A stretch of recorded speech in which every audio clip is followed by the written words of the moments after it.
geçin. Kahve. Ben de şurada oturayım. Allah yüzlerine bakar inşallah.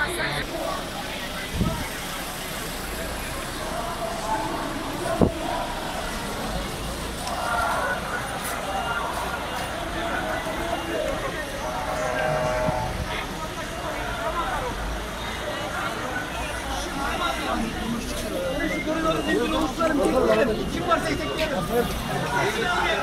4-5 kişi var. Bizim elemanlar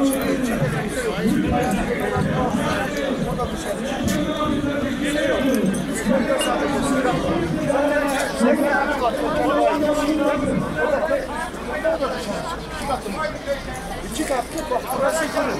Burası tavukçu. İşi teker ayırıyor.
Jeneratör geldi mi?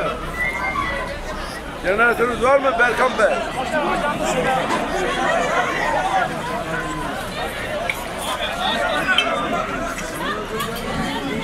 Pardon. Orijinal mi? Bir dakika.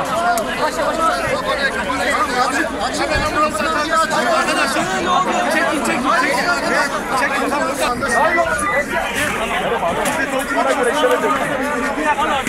Ortak, kaç kişi varmış? Sorar mısın?